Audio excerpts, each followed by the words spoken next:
안녕하세요, 여러분. 조금은 밝게 인사를 해보려고 노력하는 화려하게 싱글로 돌아온 40대 초반의 여성입니다. 몇 년간의 이야기를 어떻게 풀어볼까 하고 조금 소거리를 하다가 일단 글을 써야 이야기도 술술 나오겠다 싶어서 타자를 열심히 두들기고 있습니다. 제가 겪은 이야기는 정말 상상을 초월하는 이야기라서 감히 자신 있게 이야기를 해볼 수 있을 것 같습니다. 세상에 이런 일이 저에게 일어나게 될 줄은 몰랐지만 그 덕분에 이곳을 찾아와서 여러분들과 이야기를 나눌 수 있게 되었으니 긍정적으로 생각을 해보려고 합니다. 거두절미하고 지금부터 제가 겪었던 꼭 드라마나 영화에나 나올 법한 그 이야기를 시작해보도록 하겠습니다. 정말 세상에 이렇게 염치가 없어도 없을 수 있나 싶은 사람들을 만나보신 적이 있으실까요? 저는 세상에 이런 사람들이 다 있구나 하는 경험을 했습니다.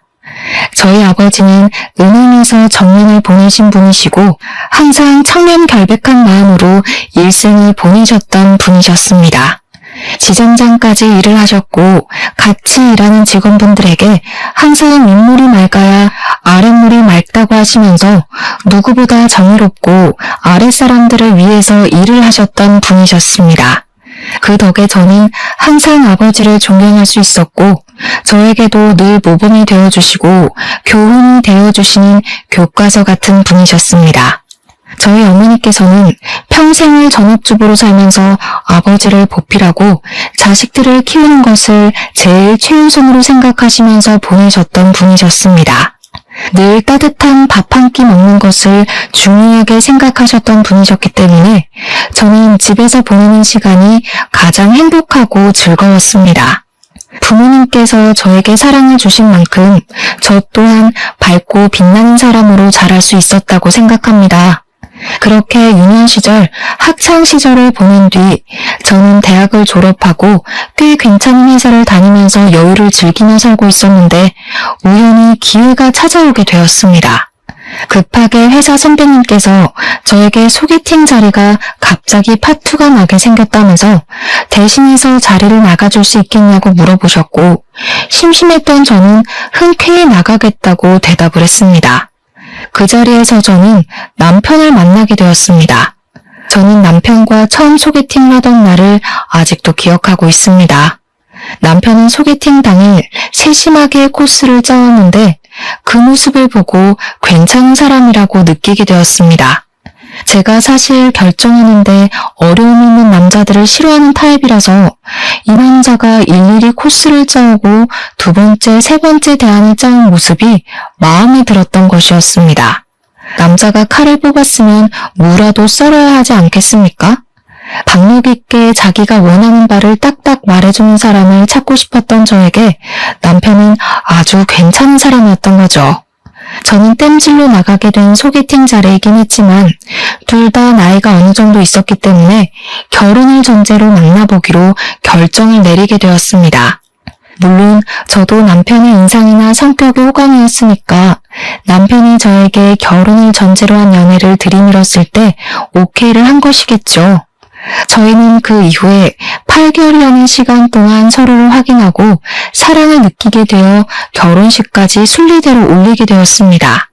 결혼식 자체는 양가의 축복 아래 정말 성대하게 치러지게 되었습니다. 아무래도 저희 아버지께서 은행 지점장을 하고 계시니 손님들이 꽤 많이 오셨던 것입니다. 저는 그 당시 백화점 화장품 매장에서 일을 하고 있었고 남편은 평범하게 회사에 재직 중이었는데 맞벌이다 보니 돈 문제에 있어서 크게 모난 부분은 없었습니다. 누가 더 벌고 누가 덜 벌고의 차이를 두지 않았고 우리 부부가 공명으로 돈을 관리하면서 대출금도 갚고 가게 생활도 잘 꾸리며 살기로 했습니다. 시작이 괜찮았던 만남이었기 때문에 사실 저는 결혼 생활 자체도 너무 행복하고 즐겁기만 할 것이라고 생각했습니다. 조금 마음에 걸렸던 게 있다면 남편의 엄마, 그러니까 시모는 시부와 이혼을 한 상태였고 남편이랑 시모랑 단 둘이서 살고 있다는 점이었습니다. 시모는 딱히 일을 하거나 돈을 벌어오지 않고 있는 돈을 까먹으면서 살고 있는 사람이었습니다. 물론 결혼 전에 남편이 용돈을 주었을 수도 있고 자세한 건 모르지만 시모가 돈을 벌어서 생활을 하는 사람이 아니라는 것은 알고 있었습니다. 시부랑 이혼을 했을 당시에 시부 쪽 과실로 인한 이혼이었던 것인지 위자료랑 양육비를 꽤 받았다는 이야기를 뒤늦게 들어 알게 되었습니다.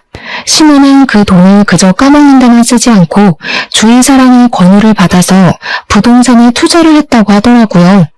저는 솔직히 투자 같은 건 무서워서 못하겠던데 시모는 과감한 성격인 건지 사람들의 말만 듣고 바로 투자를 진행했다고 합니다. 그 투자를 했던 땅이 뒤늦게 도로가 뚫리고 개발이 되면서 이익을 엄청나게 보게 되었고 사는데 부족함이 없을 정도로 돈을 긁어모았다고 하더라고요. 시모는 그 투자 하나가 잘 된 것에 기가 살아서 본인이 상당히 재테크를 잘하는 사람이라고 으스대는 걸 즐기고 사람들의 시선을 받는 걸 좋아하시는 분이었습니다. 저에게도 투자를 하고 싶거나 돈을 불리고 싶은 마음이 있으면 본인에게 와서 이야기를 하라고 하셨거든요. 하지만 제대로 공부한 사람도 아니었고 은근 팔랑귀인 부분이 있어서 주위에서 이게 괜찮다더라 하면 일단 투자를 하고 보는 리스크가 많은 투자를 하는 분이셨습니다. 저에게 으스대면서 통장에 돈을 쌓아두는 것만큼 바보 같은 짓 없다고 늘 말씀하셨지만 사실 부동산 투자라는 게 다 그렇지 않겠습니까? 어디가 개발된다더라, 어디에 뭐가 들어선다더라 하는 소문만 듣고 몰렸다가 이도저도 아니게 망하는 사람이 한둘도 아니고요. 그냥 시모는 우연히 주워들은 정보를 가지고 투자를 했던 땅이 재개발이 되면서 로또를 맞은 케이스, 그 이상 그 이하도 아니었습니다. 저는 저희 아버지께서 은행에서 오래 일을 하셨기 때문에 아버지의 투자 방식이 훨씬 더 마음에 들고 안정적이라고 생각을 하고 있었습니다. 단지 수익률은 시모보다 떨어질지 몰라도 아버지께서는 단돈 10,000원을 벌어도 손실이 나지 않는 곳으로 최대한 알아보고 일을 하셨습니다. 시모는 그런 단순한 노력도 없으면서 자기가 벌었던 돈에 대한 뽕으로 취해 사시는 분이었고요. 아무튼 집은 반반 대출로 얻게 되었는데 아버지가 일하시는 은행을 통해서 조금은 손쉽게 대출을 받아 얻을 수가 있었습니다. 사실 저희 부모님께서는 돈 싸들고 있어봐야 뭐하냐, 죽어서 들고 갈 것 아니라며 조금 도와주시겠다고 하셨지만 그 부분은 제가 딱 잘라 거절을 했습니다. 왜냐하면 돈이 있다고 투자를 외치시던 시모가 집을 구할 때가 되자 저희에게 단 한 푼도 도와줄 수 없다고 선언을 하시고는 바라지도 말라고 하셨거든요. 세상에 아파트를 매매하는 것만큼 실패한 투자가 없다면서 집값은 어떻게 될지 모르는 거라고 손해보기 싫다고 하셨습니다. 시모의 마음도 이해가 가지 않는 것은 아니었지만 아들이 결혼하는데 너무 매정한 것 같아서 서운함이 느껴지기도 했었습니다. 시모가 도와주지 않겠다고 선언을 한 상태에서 저희 부모님께서 도와주시겠다고 하셨고 저도 억울한 마음이 드는 것이 싫어서 거절을 했던 것이었습니다. 남편에게도 서로 양가해서 돕지 않겠다고 했으니 정확하게 반반 결혼을 하자고 했고 허례허식은 피하기로 결정을 내렸습니다. 하지만 인생사라는 게 저희 두 사람의 생각과 계획대로만 착착 진행이 될 리가 없지 않겠습니까? 언제는 저희에게 한 푼도 도와줄 수 없다고 딱 잘라 거절을 했던 시모가 어떻게 결혼을 하면서 시댁에 아무것도 안 할 수가 있냐고 하시더라고요. 한마디로 본인이 돈 쓰는 건 죽어도 싫지만 받을 수 있는 건 다 받아야겠다고 외치는 놀부심보를 가진 사람이었던 것입니다. 저는 시모가 도와주지 않겠다고 먼저 이야기를 했었기 때문에 사실 받아칠 수 있는 말은 넘치고 넘쳤습니다. 하지만 더 골머리를 썩는 일이 생기게 되었는데 남편의 친부에게서 저에게 바로 연락이 온 것입니다. 누군지도 모르는 번호로 전화가 와서 조심스럽게 받았더니 다짜고짜 저에게 큰 소리로 화를 내시더라고요. 결혼을 한다는 소식을 들었는데 왜 아직까지도 인사를 드리러 오질 않아? 지금 나를 무시하는 거 뭐야? 며느리가 되어서 시합이 될 사람한테 제깍제깍 와야지. 저는 당연히 그 전화를 받고 너무나도 어이가 없었습니다. 남편도 시모도 저에게 남편의 친부에게 인사를 드리러 가야 한다고 언지를 해준 적이 없었기 때문이었습니다. 두 분이 이혼했다는 이야기만 들었지 그 외의 소식을 전혀 들은 게 없는데 어느 누가 친부에게 인사를 드리러 가야 한다고 생각을 하겠습니까? 시댁에서 저에게 언지를 주었다면 저도 준비를 해서 시부를 만나러 갔겠지만 남편조차도 본인 친부에게 인사를 드릴 생각을 하지 않는데 제가 나서서 해야 하겠습니까? 결국 남편과 상의를 한 끝에 친부라는 사람을 만나러 가게 되었는데 저를 아래 위로 훑어보면서 남편에게 말도 안 되는 소리를 하시더라고요. 곰곰이 생각을 해봤는데 말이야. 아무리 양육권 친권이 그 여자가 가져갔다고 하지만 결혼식 같은 중대한 자리에는 엄마보단 아빠가 하는 게 낫지 않겠냐? 내가 친아비인데 혼주석에 앉지 못할 이유가 전혀 없지 않겠냐 이 말이야. 곰곰이 한번 생각을 해봐라. 아무리 그래도 엄마가 앉아야지 않겠어요? 네 어미가 혼주석에 앉겠다고 하든 내가 세장가 들은 거 너도 알지? 내 부인이랑 같이 혼주석에 앉는 것도 나쁘지 않을 것 같은데. 저는 그 대화를 듣고 정신이 멍해지는 기분이 들었습니다. 지금의 남편을 평생 키우고 함께 살았던 시모의 자리에 새엄마를 앉히고 싶다고 말을 하는 시부. 그런 사람을 누가 이해할 수 있겠습니까? 제가 그때라도 이 집안이 상당히 콩가루구나, 정상이 아니구나 하는 걸 느꼈을 때 도망을 쳤어야 하는데 말입니다. 사람은 참 미련하고 바보 같은 동물이지 않겠습니까? 이미 신혼집도 다 구해준 상황에서 그냥 이 상황을 모면해야겠다는 생각밖에 들지 않았기에 저는 필사적으로 대화를 다른 주제로 돌리려고 애를 썼습니다. 그런데 이 바보 같은 남편놈이 무슨 생각으로 그런 소리를 한 건지 시모한테 가가지고 시부 이야기를 고스란히 전달을 한 게 아니겠습니까? 이야기를 전해들은 시모는 노발대발 난리를 치면서 그 정신나간 인간이 노망이 난 것이 틀림없다며 분노를 감추지 않았습니다. 자기가 도대체 애 키우는데 뭘 해주는 게 있다고 혼주석에, 그것도 새 마누라랑 앉겠다고 난리야 난리를. 아버지 말로는 엄마가 어차피 재혼도 안 했는데 혼주석 한 자리를 공석으로 두느니 두 부모가 있는 아버지 쪽에 앉는 게 모양새가 낫지 않겠냐고. 그 저 죽여도 시원치 않을 인간이 노망이 났네. 노망이 났어. 얘 며느리야, 너도 그렇게 생각하니? 대답 생각하고 잘해봐봐. 저는 정말 머리가 부서지는 줄 알았습니다. 제가 거기서 무슨 의견을 어떻게 더 내겠나요? 결국에는 시모가 양육권이나 친권이나 전부 들고 있었고 남편을 평생 키워냈으니 시모가 혼주석에 앉기로 마무리가 되었습니다. 물론 어떻게 보면 당연한 이야기인데도 불구하고 이 문제로 거의 3주간 시모와 시부가 싸우고 난리를 쳤으니 제가 얼마나 힘들었겠습니까? 시부는 마지막으로 저에게 상견례 자리에 시모가 떡하니 가서 앉아 있었으니 자기네 집안이랑도 만날 수 있게 자리를 마련하라고 했습니다. 저희 부모님께 그 이야기를 전달할 때 얼마나 얼굴이 화끈거렸는지 모르겠습니다.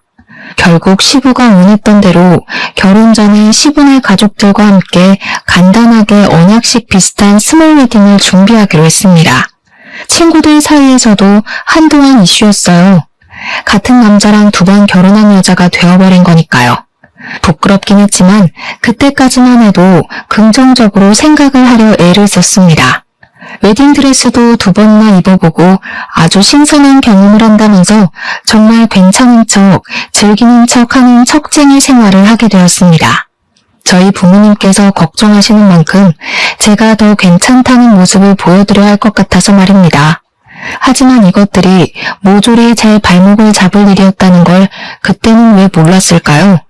다시 생각해도 조상님이 몇 번이나 이 결혼을 말렸었던 게 틀림없습니다. 그 사들이 난 이후에 시모는 그동안 시부랑 남편이 연락은커녕 서로 생사도 모르는 채로 지내고 있는 줄 알았는데 그게 아니었다는 것을 알게 된 것입니다. 알고 보니까 남편이 시모 몰래 시부랑 연락을 하고 지냈던 것도 모자라서 시부의 새 부인, 그러니까 새엄마와도 연락을 하고 지내고 있었던 것이었습니다. 남편이 야가 빠진 건지 뭔지 그동안 남편이 돈이 필요할 때마다 시부에게 연락을 해서 용돈을 받아서 타쓰고 있었던 것이었습니다. 시부는 용돈을 주면서 남편과의 관계를 유지하고 시모 몰래 틈틈이 만나서 밥도 먹고 시간을 보내고 있었던 것이었고요. 새 부인과 시부 사이에 자식이 들어서지 않았기 때문에 나중에 노후를 대비하는 마음에서 남편에게 효도를 바라고 있었던 것이었습니다. 본인들이 나중에 늙고 지쳐서 아무런 힘도 없고 할 수 있는 일이 사라질 때 본인들 수발을 들어주라면서 남편에게 돈을 주고 있었던 거죠. 참 그 부분도 어이가 없는 게 뭐냐면요. 용돈도 푼돈으로 주고 결혼할 때 한 푼 도움도 주지 않은 사람들이 그런 생각을 하고 있었다는 겁니다. 돈이라도 막 몇 억을 주었다면 당연히 효도를 해야 하는 건 맞지만 뭐 끽해봐야 가끔 밥이나 사 먹으라고 용돈을 주는 정도였던 걸로 알고 있습니다. 저한테는 시부의 행동이나 시모의 행동이 전부 영치가 없이 구는 것처럼 느껴졌다 이 말인 거죠. 게다가 저에게 용돈을 줬던 것도 아닌데 왜 우리 부부가 효도를 하길 바라는 건지 이해를 할 수 없었습니다. 나중에 이 사정에 대해 저희 집에서 전부 다 알게 되었고 정신 나간 거 아니냐는 부모님의 격한 반응이 나오기도 했었습니다. 제가 걱정을 하고 고민을 할 때마다 남편은 저를 안심시키면서 걱정하지 말라고 본인이 알아서 다 해줄 테니까 안심하라고 했었습니다. 하지만 여러분, 그 말이 그대로 잘 지켜졌다면 제가 왜 굳이 이 공간을 찾아와 이렇게 사연을 적어가고 있겠습니까? 시모고 새 부인이고 할 거 없이 저에게 연락이 와서는 주말에 뭐 할 예정이냐? 결혼도 했으니 둘이서는 놀지 말고 가족들끼리 같이 밥을 먹자고 권유를 하셨습니다. 시부의 새 부인이 저에게까지 연락을 뻗친다는 걸 알게 된 시모는 제가 그 가족들을 만나는 것은 자기를 무시하는 처사라고 절대 가지 말라고 반대를 하셨습니다. 사실 반대를 안 하셨어도 안 갔을 자리이긴 하지만 그 핑계를 대면서 시모는 주말에 저희 집에서 늘어붙기 시작하셨습니다. 아침에 찾아와서 오늘 어디 나갈 예정이나 아니면 집에 있자 하시고는 제가 누구랑 연락을 하는지 꼼꼼하게 살펴보셨습니다. 저희 부모님께 이 고충을 토로했더니 제 걱정에 밤에 잠이 안 온다고 하시더라고요. 참 제가 못난 딸이죠. 신혼생활을 시작한 이후에 주말에 시모가 저희 집에 찾아오지 않는 날이 없을 정도로 매번 저희 신혼집을 방문하셨습니다. 이유는 당연히 시부와 새 부인을 만나지 말라는 명목이었으나 실상은 조금 달랐습니다. 주말마다 저희 집에 와서 살림에 참견을 하고 저를 못 시켜 먹어서 안달이 난 사람처럼 구는 것이 아니겠습니까? 예, 우리 아들이 얼마나 집에서 밥을 잘 먹고 다니는지 궁금해 죽겠으니까 밥이나 한번 거하게 차려봐라. 아니 그나저나 얘야, 집안 꼴이 도대체 이게 뭐니? 여자가 바깥일을 한다고 해도 청소는 잘하고 살아야 하지 않겠니? 이것부터 치워봐라. 그리고 집에 어떻게 과일이 하나도 없을 수가 있어. 우리 아들이 과일을 얼마나 좋아하는데. 물론 제가 맞벌이라는 이유로 집안 청소를 게을리한 것도 인정을 하고요. 제가 과일을 별로 좋아하지 않아서 사다 놓지 않은 것도 인정을 하는 부분입니다. 하지만 청소는 남편이 해도 상관없는 부분이고 더군다나 자기가 먹고 싶으면 사다 먹으면 되는 거 아닌가요? 저에게는 기준과 잣대를 두고 이야기를 하는 시모가 이해가 가지 않았고 그런 잔소리를 더 이상 듣고 싶지 않았습니다. 결국 이런 생활이 3개월 동안 내내 반복이 되자 저도 더 이상 참을 수가 없어서 시모에게 냅다 소리를 지르면서 이야기를 했습니다. 그리고 시모에게만 해봐야 소용이 없다는 것을 깨닫고 시부에게도 연락을 드려서 말을 하게 되었습니다. 제가 한 이야기의 요점은 결혼식 혼주석에 앉은 게 시모이듯 남편을 평생 키운 사람은 시부가 아니라 시모인 건 틀림없다. 그러니까 우리가 최소한의 도리만 하고 살 수 있게 서로 양해를 해달라는 말이었습니다. 시모가 계속 시부에게 신경을 곤두세우니 가운데서 새우등 터지는 건 저뿐이었거든요. 제가 언제까지 양쪽의 눈치만 보면서 살 수는 없지 않겠습니까? 시모와 시부한테도 서로 알아듣게 잘 이야기를 했으니 주말에는 제발 집에서 가만히 시체처럼 쉴 수 있게 도와달라고 읍소를 했습니다. 정말 저희 부모님께도 그렇게 애원을 해본 적이 없는 것 같은데 말입니다. 제 말은 서로 제발 신경을 곤두세워서 누구한테 더 잘하는 만에 이런 소리 하지 마시라는 거예요. 저희도 이제 부부간의 생활을 시작하게 되었으니 존중해 주셨으면 좋겠습니다. 저희 부부 맞벌이로 일을 하고 있는데 저도 쉴 시간이 필요하다고요. 제가 백화점 화장품 브랜드 매장에서 일을 하고 있었기 때문에 사실은 평일보다 주말이 더 바쁜 직종이긴 했습니다. 그런데 제가 연차가 많이 쌓여 있어서 휴무일 조정이 쉽고 신혼부부라서 주말에 쉴 수 있게 배려도 받았단 말입니다. 하지만 시모가 매번 그렇게 찾아와서 저를 감시하고 있는데 어떻게 쉬겠습니까? 차라리 출근을 해야겠다는 생각이 들 정도였습니다. 백화점이라는 게 1년 365일 쉬지 않고 돌아가는데 오죽하면 출근을 해서 일을 하는 게 낫겠다고 생각을 하겠냔 말입니다. 제가 전화로 난리를 치우자 결국 시모도 시부도 저한테 불만이 쌓인 채로 휴전 아닌 휴전을 하게 되었습니다. 그 난리 이후에 저는 다시 평화를 찾게 되었고 참는 게 정답이 아니라는 걸 알게 되어서 불만이 있으면 바로바로 말을 하는 사람으로 변하게 되었습니다. 시모가 그 이후에도 가끔은 저희 집에 찾아와서 트집을 잡곤 했는데 그러면 저도 바로 시댁으로 달려가서 시모의 집에 트집을 잡았습니다. 시모가 저희 집에 와서 괜히 커튼을 만지작거리면서 이게 무슨 색이냐, 인테리어를 망친다, 색 누가 골랐냐 하며 제가 고른 거 뻔히 알면서 이야기를 하시대요. 저는 그런 치졸한 모습으로 구는 시모가 어이가 없어서 다음날 바로 퇴근하자마자 시댁으로 찾아왔습니다. 어머님, 다시 보니까 소파 색깔이 영 칙칙한 게 별로네요. 재질도 별로인 것 같고. 집이랑 너무 안 맞는 거 아니에요? 싸구려를 사셨나? 우리 시모가 졸부이다 보니까 뭐든 비싼 게 최고라는 생각으로 사시는 분이셨거든요.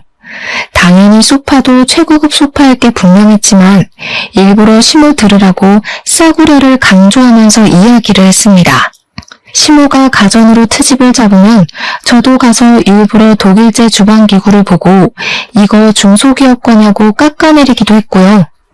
저희 시모가 몸집이 조금 뚱뚱하게 있는 편인데 저는 사실 시모보다 키도 10cm나 크고 몸도 호리호리하게 마른 편이거든요. 시모는 그게 또 은근히 비교가 되고 불만이 오는지 자꾸 본인이 안 입는 옷을 저에게 막 주는 겁니다. 저랑 허리 사이즈부터가 다른데 일부러 자기한테는 커서 못 입는 옷이라고 하면서 저에게 사이즈 딱인 것 같다고 가서 입으라고 쥐어주셨습니다. 하도 제 몸을 가지고 후려치시길래 처음에는 그냥 웃기고 말았는데 계속 저러니까 저도 슬슬 짜증이 나더라고요. 어머님, 이거 딱 보기에도 사이즈가 안 맞아 보이지 않으세요? 어머님 보는 눈이 진짜 없으시다. 저 허리 27 사이즈 입어요. 어머님은 넉넉한 거 찾으셔서 고무줄 바지만 입으시잖아요. 저 이거 안 맞아요. 혹시 이거 한번 입어보신 거 아니에요? 허리가 늘어난 것 같아서요.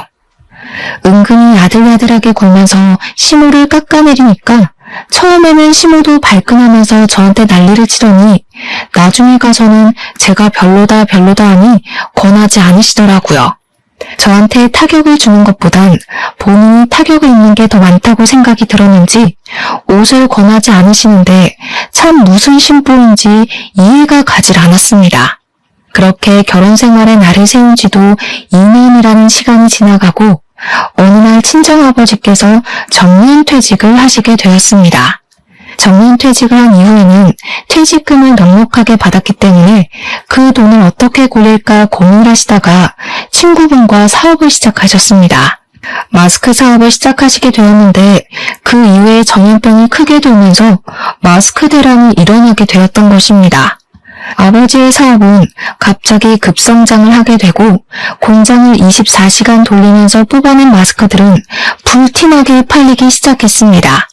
오죽하면 24시간을 돌려도 수량을 맞추지 못할 만큼 바빠졌습니다. 아버지의 마스크는 퀄리티가 좋아서 단가가 조금 있었음에도 불구하고 없어서 못 파는 수준이 되었습니다.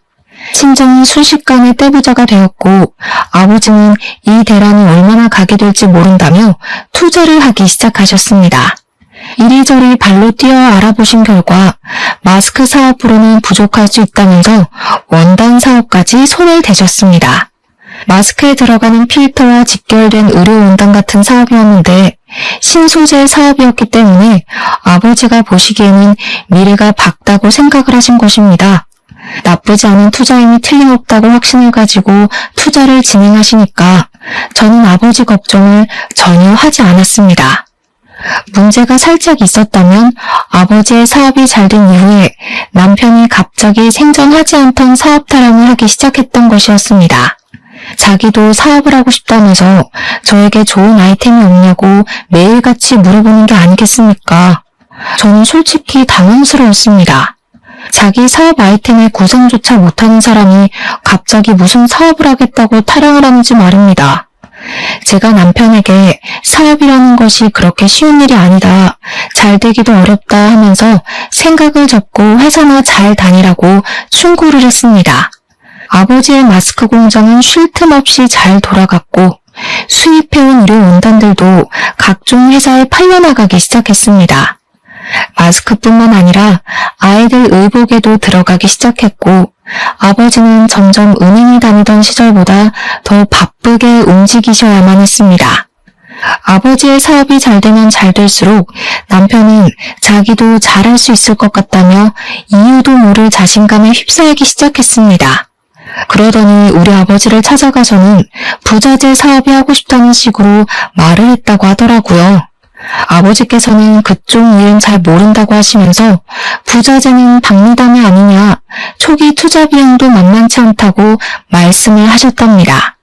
아무리 그래도 직장인인 최고 아니겠어? 사업하면 바쁘기도 하고 신경 쓸 게 한두 가지가 아니라네. 남의 돈 받아서 먹고 사는 게 얼마나 힘든 일인지 사업은 신중하게 생각해야 돼. 장인어른도 그 나이에 그렇게 성공을 하셨는데 저희는 제가 안 될 이유가 있겠습니까? 남편은 그 자신감이 점점 커지기 시작했고 저에게 뜬금없이 자기가 사업을 해야겠다고 하면서 한 달 생활비가 얼마나 드는지 혼자 계산기를 두들기더라고요. 제가 회사를 그만두기만 해보라고 절대 안 된다고 일을 드러내고 으르렁거렸지만 남편은 사업에 대한 미련을 접지 못했습니다. 한술 더 떠서 시모가 글쎄 남편에게 남자가 사업하면 좋지 않겠냐고 투자를 해주겠다고 선뜻 말씀을 하셨습니다. 아니 투자를 할 돈이 있으면 우리 집 대출금이나 좀 갚아주지 말입니다. 남편은 시모의 응원에 힘입어서 돌연 회사를 그만두고 퇴직금 받은 돈에 시모에게 투자받은 돈까지 더해서 부자재 사업을 시작했습니다. 마스크가 불티나게 팔리게 되면서 사람들이 액세서리를 찾기 시작했고 더불어 마스크 줄이 같이 팔리게 되었는데 남편은 그걸 노린 것이었습니다. 처음에는 투자받은 돈으로 열심히 공장을 돌려서 마스크 줄을 대량 생산을 하기 시작했는데 그게 마음처럼 쉽게 잘 되지 않았습니다. 그러다 보니 있는 돈은 자꾸 까먹게 되고 우리 집 대출금이며 생활비며 제가 버는 돈으로 해결해야 하는 건 안 봐도 비디오로 재생되시죠? 하지만 여러분들도 대충 알다시피 백화점 화장품 판매 사원이 돈을 벌어봐야 얼마나 벌겠냐 이 말입니다. 시간이 흐르면 흐를수록 생활비가 점점 부족해지기 시작했고 저는 남편에게 제발 사업에 그만 눈을 돌리고 직장 생활하면서 돈을 벌어오라고 부탁을 했습니다. 그런데 제가 그 말을 할 때마다 시모가 계속 참견을 하면서 저에게 핀잔을 주시는 게 아니겠습니까? 남편이 하는 일에 도달지 말아라. 어디 여자가 남자 바깥 일에 신경을 쓰고 그러니? 알아서 잘 하겠지. 우리 아들이 얼마나 똑똑한 아인데 내 부자가 하루아침에 되냐? 결국 저는 몰려드는 압박과 쉴 새 없이 빠져나가는 돈 때문에 생활비가 부족해지는 위기에 봉착했고 대출금을 갚기 위해 아버지께 돈을 빌려야 했습니다. 그런데 아빠가 제 사정을 전부 들으시고는 아주 단호하게 그런 말을 하시더라고요. 대출금을 전부 대납을 해줄 테니 집 명의를 제 명의로 바꾸라고 말입니다.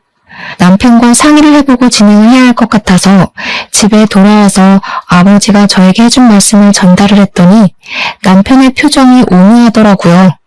남편은 사업이 만만치 않음을 느끼고 좌절해가고 있었던 시점이었는데 아버지께서 집 대출금을 전부 갚아준다고 하니까 명의 따위 바꾸는 게 뭐가 대수냐고 당장 하라고 하더라고요. 그 이야기를 들은 시무만 뾰루통에 있었습니다. 대출금 갚아주신다니까 감사하긴 한데 명의는 왜 바꾸라고 하시냐? 누가 그 집 홀라당 까먹는다냐? 또 모르죠. 나중에 집 담보대출이라도 잡히면 큰일이지 않겠어요? 그 뒤로는 시무 말도 깡그리 무시했죠 뭐. 시무고 시부고 집 갚는데 돈 한 푼 안 보탠 사람이 무슨 할 말이 많다고 그렇게 참견을 해대는지. 아무튼 남편의 사업은 1년 가까이 침체기를 맞이하다가 아주 예상도 못한 시점에 갑자기 대박이 터지게 되었습니다. 그건 바로 남편이 외국의 캐릭터의 액세서리를 무리하게 계약을 해가지고 국내에 들여오게 되었는데 정말 뜬금없는 타이밍에 그 캐릭터가 인기를 얻게 된 것입니다. 국내에서 입소문을 타고 유명해지기 시작하자 팔리지도 않던 부자재가 미친 듯이 팔리기 시작했습니다. 남편은 마스크줄 판매를 바로 접고 그 캐릭터의 액세서리 위주로 공장에서 물건을 찍어내고 납품을 시작하게 되었습니다. 사업이라는 게 정말 한 치 앞도 예상할 수 없는 일이더라고요. 남편의 사업이 언제 침체기를 겪었냐는 듯이 갑자기 승승장구를 하게 되었습니다. 근데 우리 남편이 그 캐릭터를 무리해서 계약했을 당시 돈이 없어서 우리 아버지에게 투자금을 빌린 적이 있었습니다. 저는 아버지에게 이 사람이 다시 직장에 다니는 것이 좋겠다, 도와주지 말라고 이야기를 했었는데 아버지는 사업을 시작했으면 실패도 겪어봐야 성장하는 법이라고 하셨습니다. 그래서 꽤 큰 돈을 턱 빌려주셨는데 그 돈이 무려 2억이나 되었습니다. 그 캐릭터가 사실 해외에서도 그다지 인기가 있었던 캐릭터는 아니라서 부자재를 거의 독점으로 들여오는데 그 돈이 필요했던 것입니다. 그걸 아버지한테 빌려서 계약을 하게 되었는데 이젠 뭐 그 돈을 갚고도 남을 만큼 매출이 훌쩍 뛰게 되었습니다. 그런데 정말 반전으로 그때 저희 아버지의 사업이 갑자기 내리막길을 걷게 되었습니다. 아버지께서 신소재 쪽으로 완전히 눈을 돌렸는데 대기업에서 아버지의 사업 아이템을 훔쳐서 장사를 하기 시작한 것입니다. 대기업을 어떻게 개인 사업자가 이길 수 있겠습니까? 거래처는 물론이고 홍보며 소재 개발까지도 싹 대기업에 빼앗기게 되었습니다. 그때쯤 마스크 사업도 공장들이 풀가동을 하면서 수요가 확 줄게 되었고요. 아버지의 사업이 크게 휘청하게 되었는데 남편의 사업은 나날이 고공행진을 하고 있었습니다. 남편은 독하게도 남편의 공장이 아닌 다른 공장에서 카피해서 판매를 하는 그 캐릭터들을 전부 신고해서 완전히 시장을 독점하고 있었습니다. 인터넷에서 판매되고 있는 짝퉁 제품들을 하나하나 찾아서 신고를 하고 판매 중지를 걸고 있었던 것입니다. 그러면서 남편은 사업이 잘 될 줄 알고 있었다면서 다 자기 능력이라고 말을 하고 다니며 마치 투자에 성공한 시모처럼 으스대고 있었습니다. 허구한 날 무슨 술을 그렇게 마시고 다니는 건지 사실 남편의 사업은 부자재 사업을 하는 거라 그다지 뭐 접대할 일도 없었습니다. 그럼에도 불구하고 무슨 맨날 접대를 하러 다닌다고 하면서 집에 늦게 들어오는 건 물론이고 매일같이 술에 취해서 개가 되어 들어왔습니다. 저는 그런 남편을 잡고 부탁을 했습니다. 지금 우리 아버지의 사업이 많이 힘들다고 하는데 돈을 좀 빌려주면 안 되겠냐고 말입니다. 사실 남편도 저희 아버지에게 투자금을 빌린 게 있으니 갚아야 하는 게 도리 아니겠습니까? 그러자 남편은 자기도 많이 버는 것 같지만 직원들 월급 주고 하면 남는 게 없다면서 조금만 더 기다려보라며 자리를 회피하길 반복하더라고요. 아버지의 공장이 굴러가고 있긴 했지만 자꾸만 적자가 나는 상황이었고 결국에는 공장을 정리해야 할 것 같다고 이야기를 하셨습니다. 그래도 그간 투자가 불려놓은 재산이 있어서 크게 망하고 빚이 생기고 한 것은 아니었지만 저는 마음이 정말 너무 안타까워 어쩔 줄을 몰랐습니다. 남편에게 일부라도 투자금을 상환해 주기를 부탁하기도 했었습니다. 2억이 갑자기 생기면 부모님의 노후 자금으로 충분할 것 같다고 생각을 했기 때문에 남편을 붙잡고 진지하게 이야기를 한 것입니다. 남편은 알겠다고 하면서 매달 돈을 갚아 나가겠다고 약속을 했는데 참 나중에 아버지께 들어서 알게 되었습니다. 우리 남편이 투자금을 갚겠다고 하면서 매달 50만 원이라는 돈을 보냈다는 것입니다. 거기서 저는 이성을 잃었죠. 시모는 본인 아들이 매달 50만 원을 보내는 것에 감사할 줄 알아야지 가족들끼리 돈 문제로 얼굴 붉히고 따지는 게 아니라는 식으로 말을 하시더라고요. 저는 남편이 우리 아버지에게 빌린 돈을 갚아야 하는 건 당연한 거다. 어려울 때 도움을 받았으니 우리 아버지 사업이 어려울 때 도와야 하는 거라고 했습니다. 하지만 시모는 저의 그런 생각 자체가 틀려먹은 것이라고 이야기를 하는 것이 아니겠습니까? 하루는 시모가 우리 집에 참견을 하러 오셨다가 지갑을 두고 가시는 바람에 제가 시모의 집으로 오랜만에 방문을 하게 되었습니다. 사실 지갑만 두고 나오려고 했는데 현관에 있던 주문이 바뀐 걸 보고 의아해서 집으로 들어가게 되었습니다. 저 정말 너무 깜짝 놀랐잖아요. 시모네 집 가구며 가전이며 전부 새 걸로 싹 바뀌어 있었거든요. 어머님, 이게 다 뭐예요? 집 인테리어가 싹 바뀌었네요. 그러니까 시모가 갑자기 동공이 막 흔들리면서 너무나도 당황을 하시는 게 아니겠습니까? 그냥 바꿨으면 바꿨다고 하면 되는데 말입니다. 그 순간 저에게 촉이라는 게 싹 꽂혀 들어왔는데 냉장고, TV, 공기청정기, 세탁기, 건조기, 청소기 전부 새 것으로 바뀐 게 시모가 무슨 돈이 있어서 이걸 다 샀나 싶더라고요. 물론 시모도 바꾸려면 한 번에 바꿀 재력이 없는 건 아니지만 평소에 가전 바꾸는 것에 그다지 신경을 쓰지 않던 분이셨거든요. 이거 혹시 전부 남편이 바꿔준 거예요? 아니, 우리 아들이 혼자 사는 내가 적적해 보인다고 사줬다 왜? 너무 당당하게 이야기를 하시는데 우리 아버지한테는 돈 없다고 한 달에 고작 50만 원 보내는 주제에 몇백, 아니 몇천만 원을 줘가면서 시댁 가구를 바꿔준 게 말이 됩니까? 그것도 멀쩡하게 잘 쓸 수 있는 상품들을 죄다 새 걸로 교체를 했다는 게 사치 그 이상도 이하도 아니게 느껴졌습니다. 저는 그때 남편에게 정말 조금 남아있던 정까지 모두 다 털려버렸습니다. 저는 바로 친정으로 찾아가 이 모든 사실을 이야기를 했습니다. 아버지, 나 이혼하고 싶은데 지금 살고 있는 집 명의가 제 명의지 않겠어요? 그러니 이혼하고 이 집 팔아서 아버지 사업 급한불을 끄면 어때요? 아버지께서는 제가 이혼하고 싶어하는 이유에 대해 쭉 들어보시더니 곰곰이 생각을 하기 시작하셨습니다. 한참 뒤에 벌떡 일어나셔서 저에게 무슨 종이를 하나 내밀면서 도저히 괘씸해서 안 되겠다고 이대로 이혼만 하면 억울하지 않겠냐고 하시더라고요.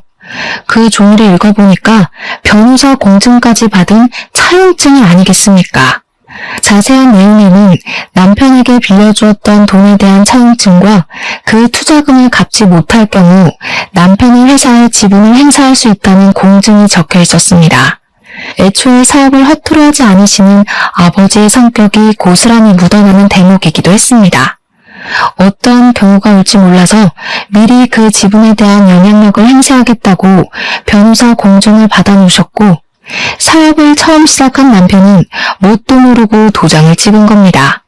아버지께서는 그동안 딸의 집안 살림살이에 보탬이 되길 바라서 그동안 권리 행사를 할 생각을 하지 않았던 것이라고 하셨습니다. 하지만 이혼을 이야기한 마당에 이런 것이 다 무슨 소용이냐고 지켜만 보고 있을 순 없다고 하셨습니다. 그러더니 남편에게 친정으로 오라고 부르셨고 이 모질이 같은 남편은 상황 파악도 전혀 하지 못하고 친정에 와서 떵떵거리더라고요. 제가 왜 50만 원 드리는 걸로 부족해요? 사업 실패할 걸 생각하시고 움직이셨어야죠. 어떻게 마냥 사업이 잘 되기만 하겠어요? 미리미리 대비를 하셨어야지. 제가 그 말에 너무 화가 나서 부들부들 떨고 있는데 저희 아버지께서는 태연자약하게 이야기를 하시더라고요. 우리 딸이 자네랑 이혼을 하겠다고 하는데 내가 자네의 만행을 언제까지 지켜봐 줄 수 없지 않겠나? 이거 기억나지? 그러면서 미리 준비해두셨던 차용증 서류를 꺼내서 남편의 얼굴 앞에 떡하니 들이미셨습니다. 남편이 그걸 읽더니 무척이나 당황해하면서 머리를 긁더라고요. 저도 기억이 나긴 하는데요. 이것도 당장 갚을 돈이 있어야지 갚지 않겠습니까? 아시다시피 저도 매달 50만 원 드리는 게 버거워서요. 갑자기 태도를 바꾸는데 헛웃음이 나더라고요. 이렇게 염치도 없고 눈치도 없는 새끼랑 그 시간을 어떻게 버티며 보낸 건지 참으로 제가 미련스럽고 바보같이 느껴졌습니다. 아버지께서는 오히려 여유롭게 남편에게 이야기를 하셨습니다. 그럼 내가 사업에 대한 권리를 찾아오는 수밖에 없겠구먼. 투자금 2억에 대한 기본 35%만큼의 권리를 행사하도록 하겠네. 수익도 당연히 그만큼 나에게 나눠야 할 것이고 자네가 하고 있는 캐릭터 사업에 대한 저작권 또한 나눠 가지는 게 좋겠군. 아니, 35%나 행사를 하시겠다고요? 자네 처음 사업할 때 얼마 들고 했나? 내가 투자해준 2억이 거의 반 이상이라고 알고 있는데 말이야. 내가 35%로 정한 것도 우리 딸을 위해서 했던 거지. 말 맞다나 내가 그 회사의 반 이상의 지분을 가져도 자넨 할 말 없어. 남편은 아버지께 시간을 조금 더 달라고 이야기를 한 뒤 저를 보면서 집에 가자고 일어나라고 하더라고요. 이 눈치 없는 새끼는 귓구멍이 막힌 건지 불과 몇 분 전에 제가 이혼하겠다고 말을 했던 건 듣지도 않았나 봅니다. 내가 당신을 왜 따라가? 나 이혼할 거라니까. 그리고 그 집도 내 집인 거 알지? 가도 당신은 시댁으로 가. 내 집에 발 디딜 생각하지 말고. 남편은 씩씩거리면서 친정을 나섰고 그 이후에 며칠 동안 변호사를 만나서 아버지께 돈을 주지 않을 방법을 찾으러 다니는 것 같았습니다. 그런데 남편이 이미 인간도전까지 꽝꽝 찍은 마당에 무슨 별다른 방법이 존재할 리 없지 않겠습니까? 아버지께서는 더 기다려주지 않고 바로 추심에 들어가기 시작했고 법적 공방이 지지부진하게 이루어지다가 결국에는 남편이 아버지께로 돈을 배분하라는 판결이 나왔습니다. 한번 그런 판결이 나오니 저작권에 대한 권리까지 아버지께 일부 양도가 되었습니다. 그 사이에 저는 남편이 그냥 두고 보지 않고 바로 이혼 소송에 돌입을 했고요. 그 소식을 전부 전해들은 시모는 저를 찾아와 제 멱살을 잡아 올렸습니다. 배은망덕하게 여태 같이 살아준 남편을 배신하고 돈독이 올라서는. 그 말에 너무 열이 받은 저는 시모의 멱살을 같이 잡아 올렸습니다.